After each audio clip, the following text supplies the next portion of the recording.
I guess we'll go through the usual announcements and whatnots to make a record here.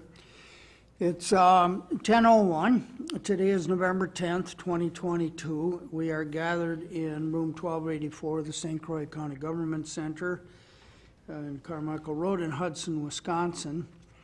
And I am calling to order this special meeting of the Board of Adjustment. And going to ask everybody to speak up in the form of a roll call by testing their microphones and so on like that. My name is Buck Malick. I'm the chair. I'm what we call a citizen member. I'm not a member of the county board. I'm a citizen member representing the town of Hudson in St. Croix County, Wisconsin. Mr. Peterson? Dave Peterson, citizen member, town of Kinniknick. Joe Miller, citizen member, town of Hammond. Greg Talajon, District 14 Supervisor. Our Corporation Counsel Heather Amos is present, and our County Planning Director, Community Planning Director, Ellen Denzer is also present, and Mike Wozniak will be speaking to lead the presentation today, and Julie Peterson has a substitute today, Jared. This is a continuation of the public hearing that we began on October 27th and adjourned to today or postponed to today in order to ask the staff to do some further research and provide the neighbors an opportunity to work out some apparent differences between them.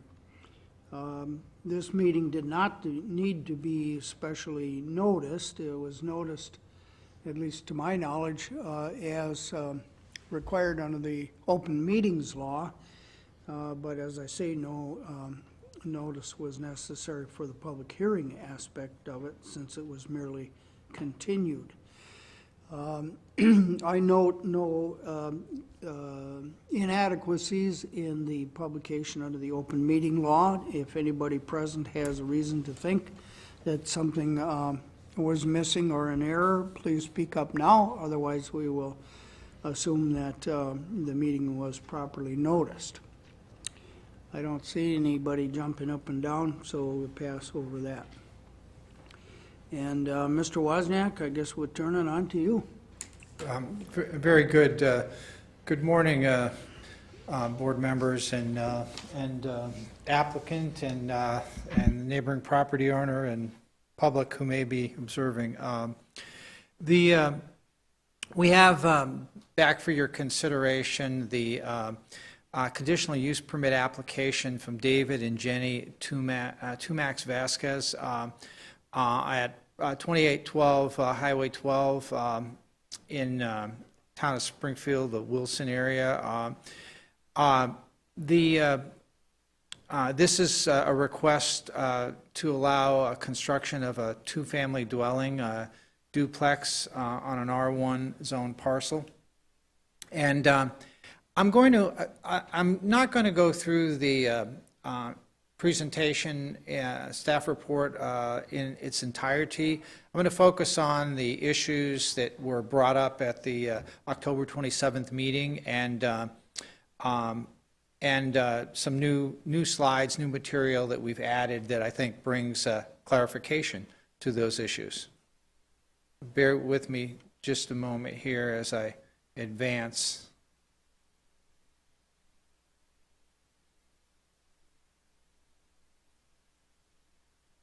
Let's see.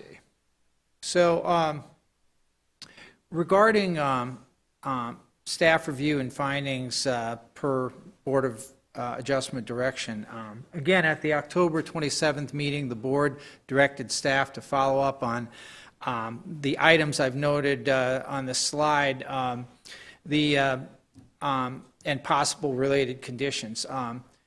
Driveway width at the intersection with U.S. Highway 12 and adequacy to accommodate two-way traffic. Development limitations due to an easement on the applicant's parcel. vegetation or fencing needed to screen adjacent residents to the east, site drainage, direction, and lighting standards. And I'll note that a staff visit to the site and deed research verified the following, as noted on the slide. The driveway meets Chapter 15 applicable driveway standards and is therefore adequate. There is a temporary easement on the applicant's property. It does not limit use. However, the proposed sanitary system is within the easement, and the applicant is required to relocate the sanitary system outside the easement area in a location compliant with our Chapter 12, our sanitary regulations. The proposed duplex and neighboring residents are separated by 300-plus feet with mature vegetation that creates reasonable screening. And there's also the neighboring property has a couple accessory buildings, one of them kind of directly between the proposed location, 300-plus feet away of the duplex and their residence. The drainage is directed away from the neighboring property to the southwest. I have a slide that will show that a little more clearly. The Chapter 15 standards for single-family dwellings and duplexes are the same. Therefore, additional lighting standards, applying additional lighting standards would not be consistent with Chapter 15. I'll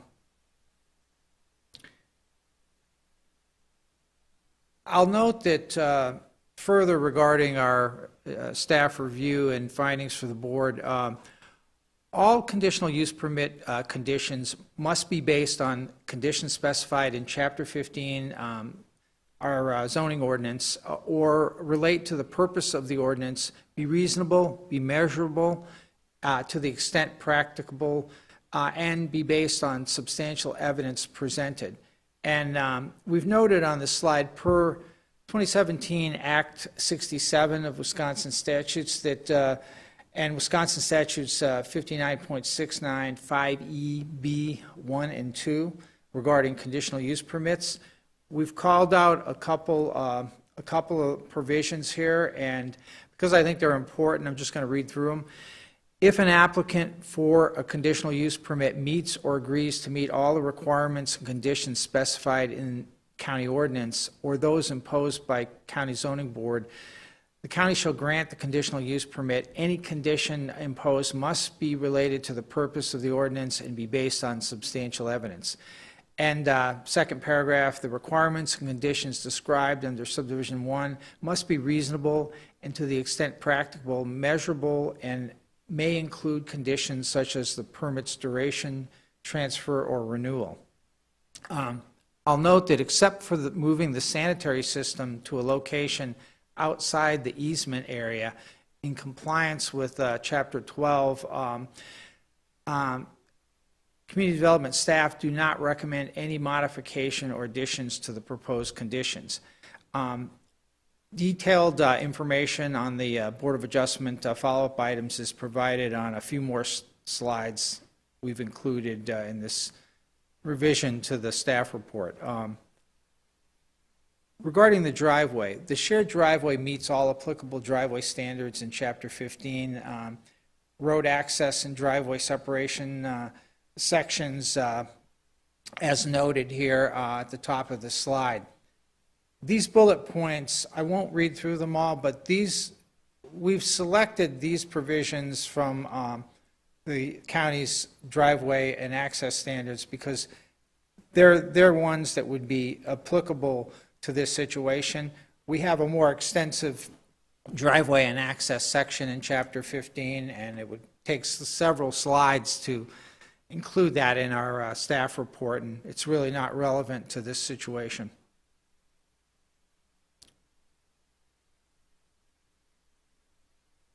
This slide we included just because it provides a little detail of the actual driveway access area to Highway 12. And you can see some dimensions, a 18-foot width in that area where it extends and meets Highway 12, and then it goes back to 12 feet in width, and again is in conformance with applicable county standards.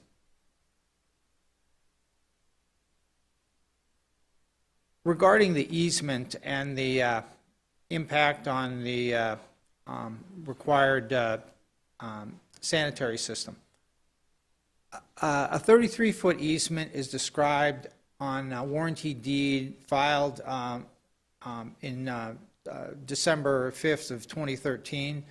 The document number here referenced on the applicant's parcel. Now, the warranty deed indicates that the easement expires upon satisfaction of 3 mortgages. 2 of the mortgages have been satisfied. There has not been a release or satisfaction filed with the Register of Deeds regarding a $40,000 mortgage from Wisconsin Credit Union, as noted with the document number we've referenced. Our Corporation Counsel confirmed on November 9th that with Wisconsin Credit Union, this mortgage has not been satisfied. The easement is still in effect as set forth in the applicant's current land contract for the property.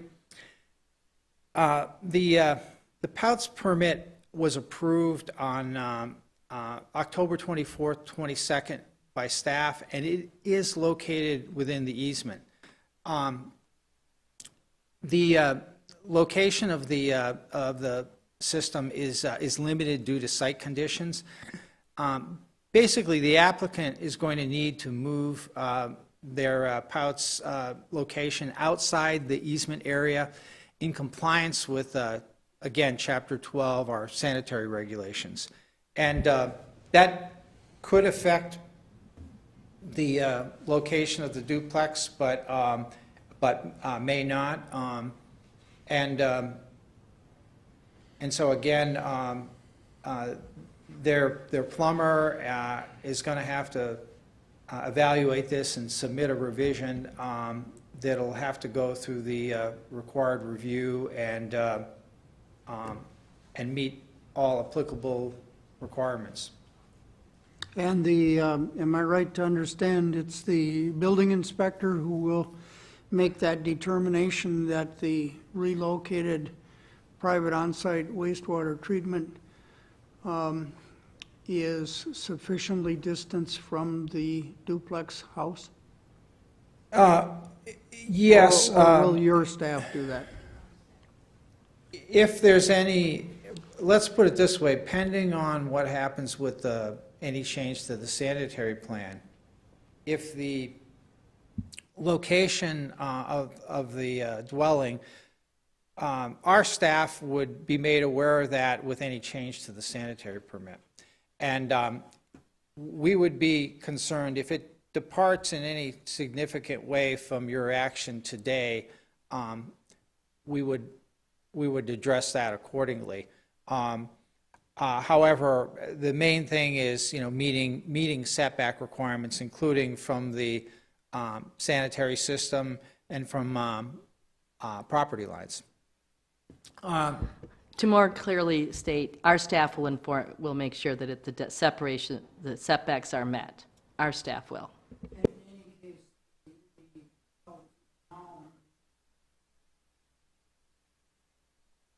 We don't know where it will move, but it will move to a compliant location. Yes. We don't know yet. Soil tests have not been completed, so. The encroachment right now is because of its southern end, isn't it? Correct. They may be able to move it northward, maybe a different direction. We'll see what that'll be, we regulate sanitaries all the time, and I'm sure we were on top of it, so, once we found out about the easement. So.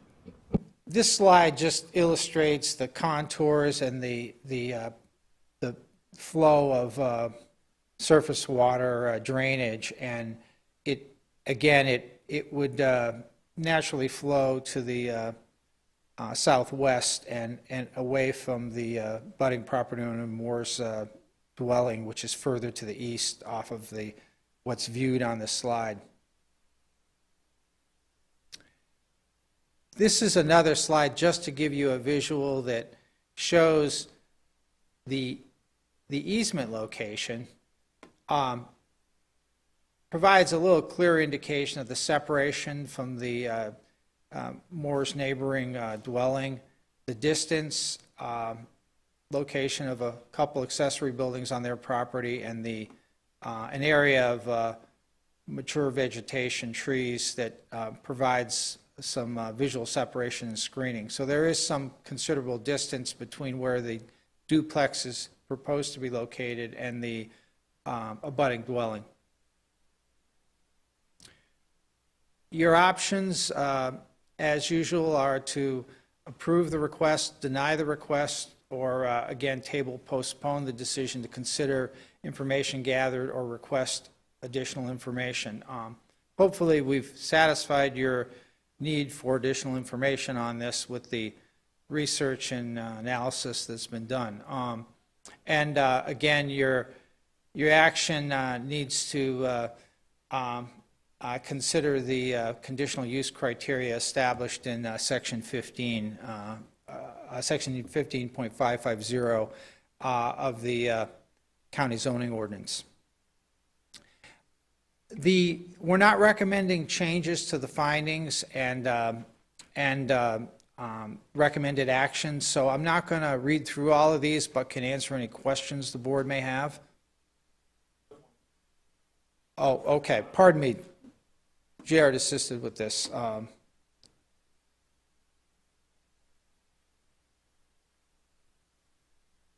Design of. Oh, yeah. Findings haven't changed. Pardon me.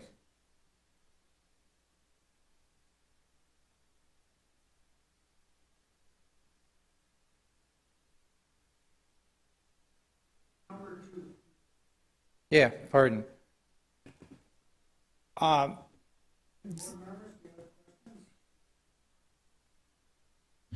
Yeah, Mike, in regards to the easement, are there any survey pins to identify that area, or is it just the written document for the easement?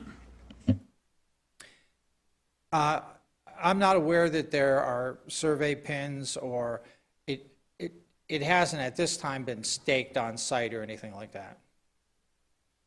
Okay, so how do you propose to make sure they meet the setback requirement if you don't have any survey pins to reference?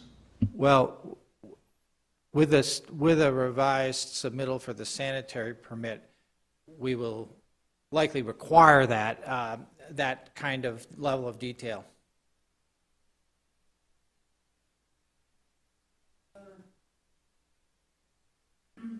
Well, as is customary then, we'll ask first for anybody in the room who wants to speak in favor of this application and, sees it differently than Mr. Wozniak explained it or the like, and then we'll ask for those opposed and those who are not necessarily either for or against. Before you speak, if you intend to speak, please sign our document over there so we know your testimony is given under oath. Does anybody want to speak in favor of the application now? Okay, certainly not required. Anybody want to speak in opposition to the application? Yes.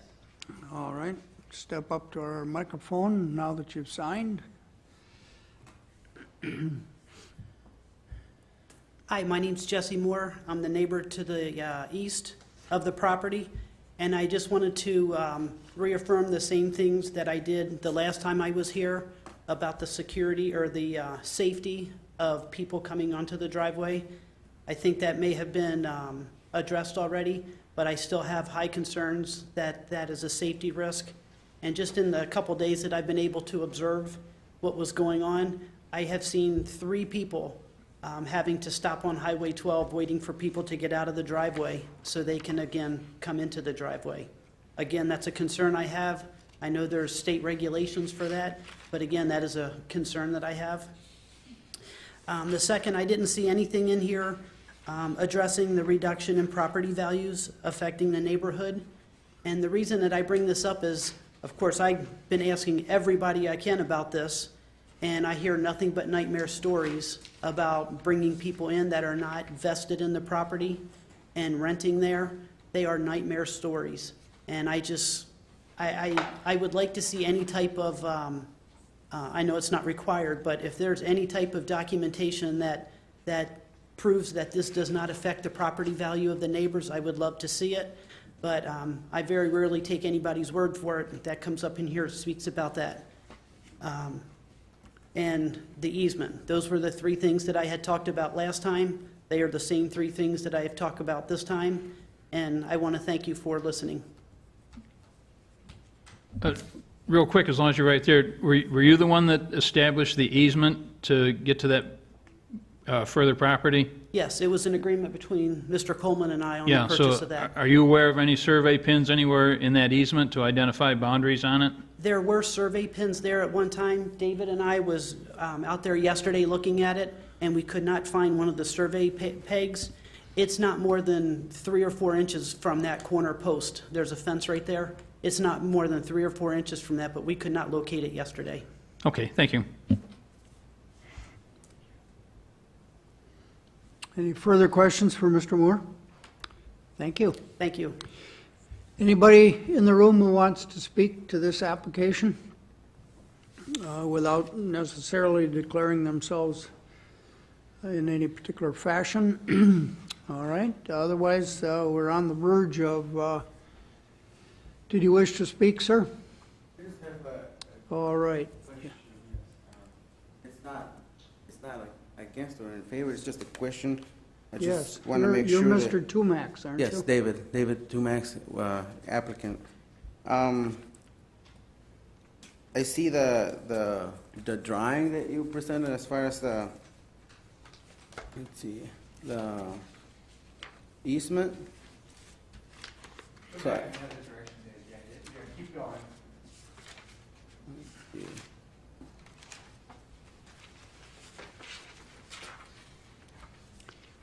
Right here. So I'm- This is approximating. I'm just assuming that must be the 33 feet right there, right?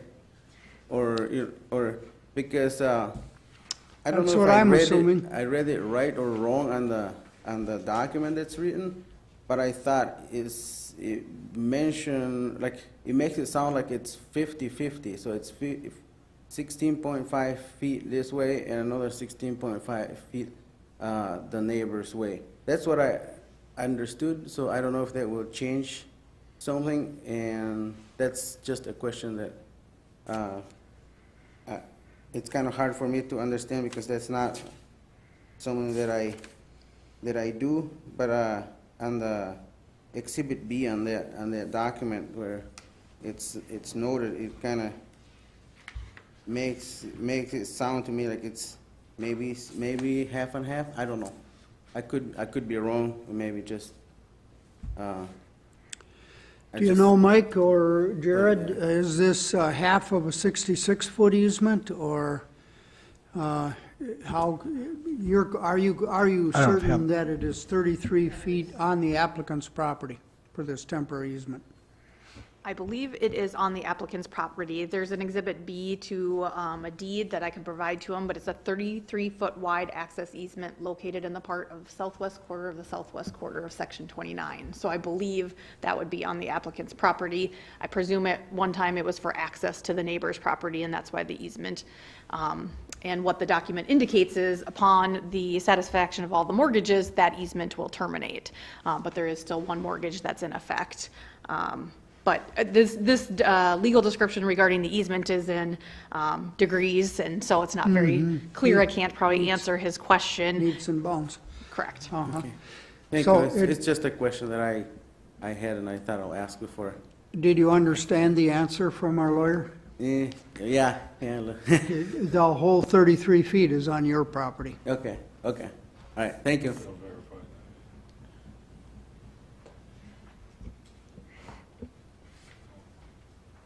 Oh, Ellen? I was just going to say that whether it's half and half or the whole 33, that would be something we can confirm at the time we're given a proposed new sanitary location. The point would be that it has to be outside of whatever the easement is. And that Whatever it would- is. Yeah, and that would be up to the applicant and his consultants to demonstrate. to our satisfaction. But it doesn't really change things for the purposes of this hearing.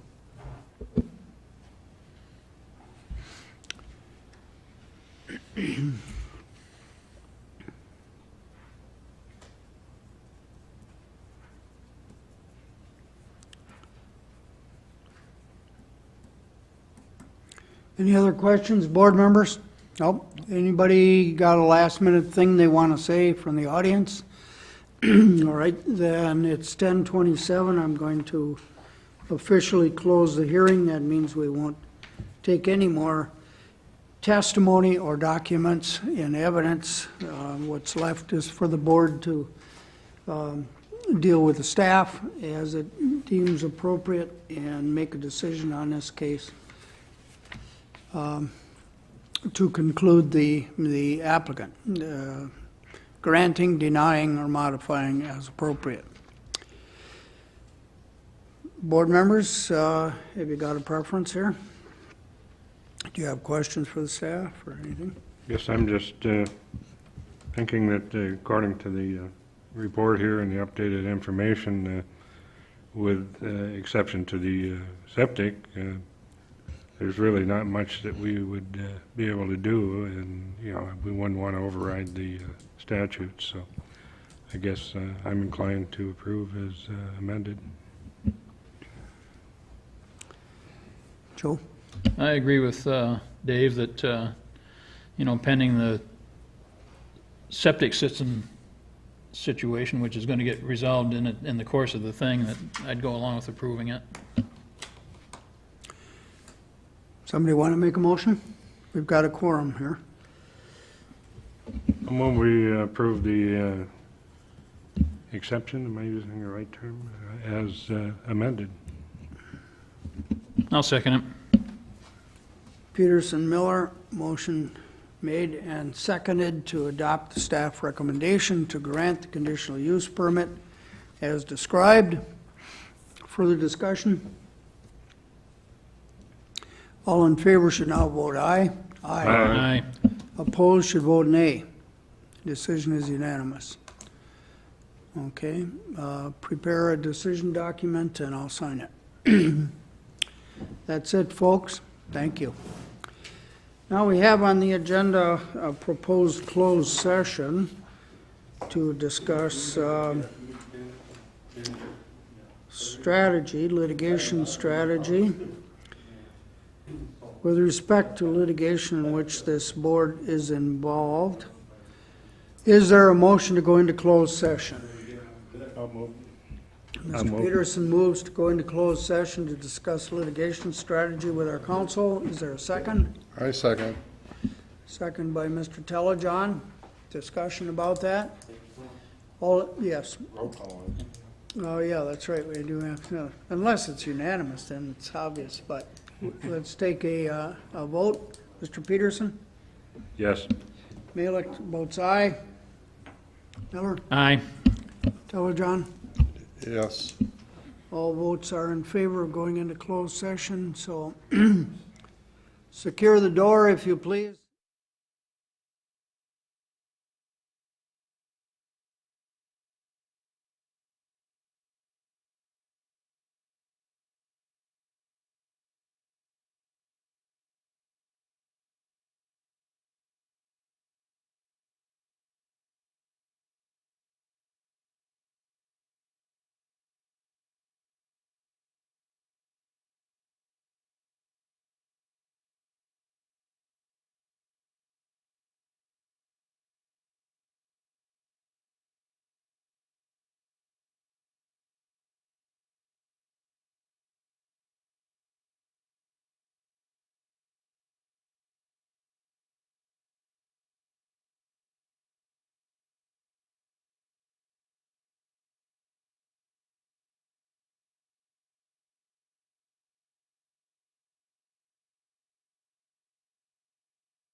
Okay, it's 10:58. We have emerged from a closed session on a unanimous ballot. We took no action while we were in closed session.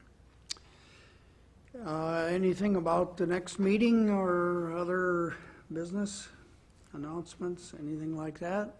I think not. Yes, Mike? I Kevin? think we updated the board at the October 27th on what we anticipate for the December 1st meeting. I just reiterate that that meeting is December 1st rather than Thanksgiving Day. Right. No turkey dinner, huh? We'll be the turkeys. And that's at 8:30, right? Yes. That's at 8:30, yeah. Yes. Yeah. I just have a question about that, but I'll talk to you about it afterwards. Public protection is at 8 o'clock that time. Will it be quite brief? I don't know, and maybe it will be canceled, so that's why I thought I'd check with Ken first and